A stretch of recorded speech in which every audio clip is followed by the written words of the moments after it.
आदरणीय बंधुओं, शिवा मिशन न्यास के आध्यात्मिक यूट्यूब चैनल पर आपका हार्दिक अभिनंदन है।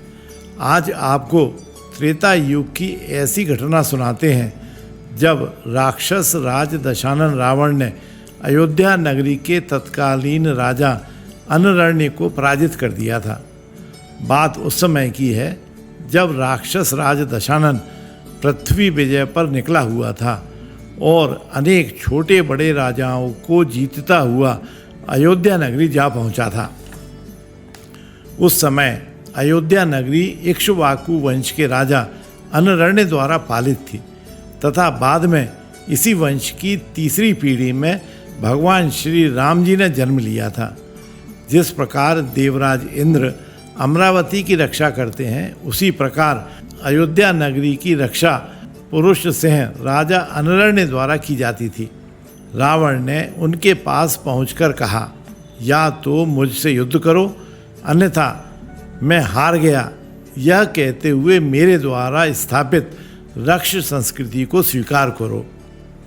उस दशग्रीव रावण की यह बात सुनकर अयोध्यापति अनरण्य अत्यंत क्रुद्ध हुए तथा रक्षसेंद्र रावण से इस प्रकार बोले, हे रक्षराज रावण, मैं तुम्हें द्वंद्व युद्ध का अवसर देता हूँ।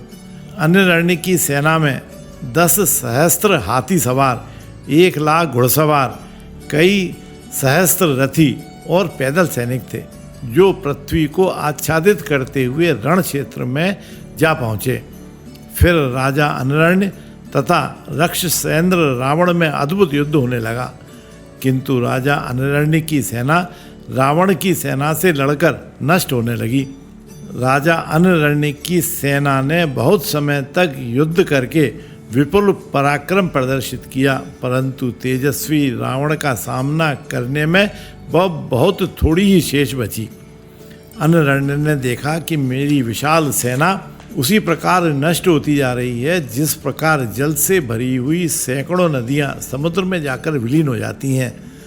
तब अत्यंत क्रुद्ध होकर राजा अनरण्य ने इंद्र के धनुष जैसे अपने विशाल धनुष को टंकारा और स्वयं रावण का सामना करने के लिए आगे आ पहुँचे।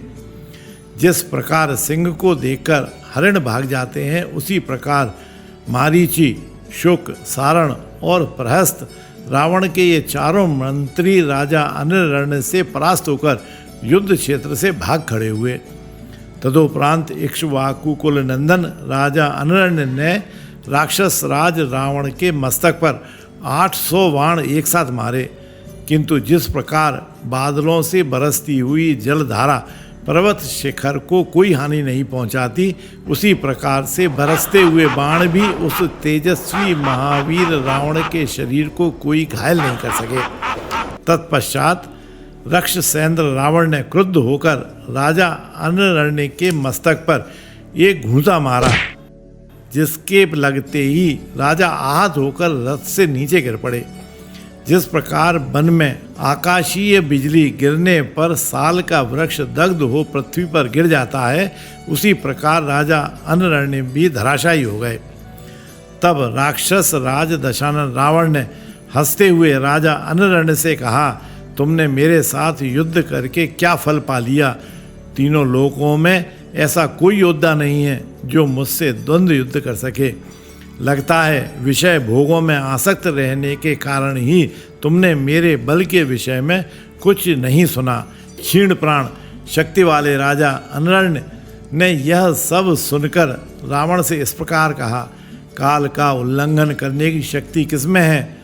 तू तो केवल निमित्त मात्र बना है। अपने प्राणों का परित्याग करते समय मैं तेरा क्या बिगाड़ सकता हूँ? परंतु हे राक्षस राज रावण, मैंने युद्ध से मोह नहीं मोड़ा, युद्ध करते हुए ही तेरे द्वारा मारा गया हूँ। हे दशग्रीव रावण, तूने अपने व्यंग वचनों से इक्ष्वाकु वंश का अपमान किया है। अतः मैं शाप देता हूँ कि यदि मैंने दान, पुण्य, होम तथा तप किए हों तथा मेरे द्वारा प्रजाजनों का धर्म पूर्वक पालन किया गया हो, तो मेरा यह वचन सत्य होकर रहेगा कि इस इक्ष्वाकु कुल में ही श्री राम का जन्म होगा और वे ही तेरे प्राणों का अपहरण करेंगे। राजा द्वारा इस प्रकार शाप दिए जाने पर देवताओं की दुंदुभियाँ बज उठीं तथा फूलों की वर्षा होने लगी। उसके बाद राजा अनरण्य स्वर्ग लोक सिधार गए। तब राक्षस राज रावण भी वहाँ से अन्य स्थान के लिए अपनी रक्ष संस्कृति का परचम फहराने हेतु चल दिया। यदि यह वीडियो आपको अच्छा लगा हो तो लाइक करें, शेयर करें, कमेंट्स करें तथा शिवा मिशन न्यास के चैनल को सब्सक्राइब करें। बोलिए ओम नमः शिवाय।